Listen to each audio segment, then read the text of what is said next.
చాలామంది నన్ను అడుగుతూ ఉంటారు. గుంటూరులో ఒక ప్రొఫెసర్ గారు ఉన్నారు, మ్యాథ్స్ ప్రొఫెసర్ గారు. ఆయన ఒక రోజు నన్ను నిలదీసి అడిగారు, ప్రకాష్ ఇన్ని మాట్లాడుతున్నావు, నాకు ఈ ప్రశ్నకి జవాబు చెప్పు అని.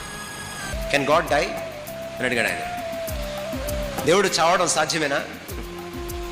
యేసు దేవుడు అయితే ఎలా చేస్తాడు సిలువ పైన అన్నాడు ఆయన. యేసు దేవుడిగా చనిపోలేదు సిలువ పైన, మానవుడై చనిపోయాడు సిలువ పైన. God cannot die, but when God becomes man he can die. దేవుడు చావడం సాధ్యం కాదు, కానీ దేవుడు మానవుడైతే ఆ దైవ మానవుడు చావడం సాధ్యమవుతుంది. చావు అంటేనే ఎడబాటు. చావు గురించి ఆలోచించాలంటే మనం ఆరిజిన్లోకి వెళ్ళిపోవాలి.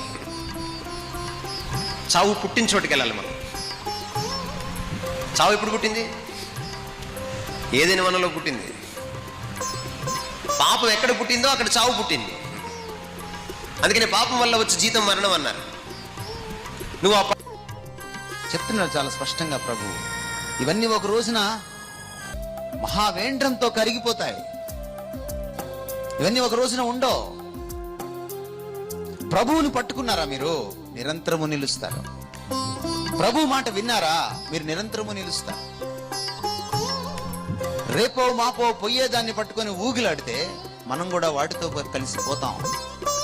కలిసిపోతాం. ఈరోజు కరోనా వచ్చింది, రేపేమొస్తుందో తెలియదు.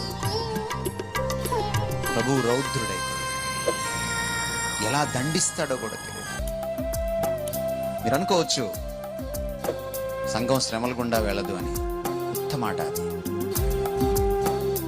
ఆయన తన బిడ్డల్ని ప్రక్షాళనం చేయడానికి ప్రతిసారి శ్రమనే తీసుకున్నాడు, శ్రమనే వాడాడు, క్రమశిక్షణనే వాడాడు. చదవండి పాత నిబంధన గ్రంథం. ఆయన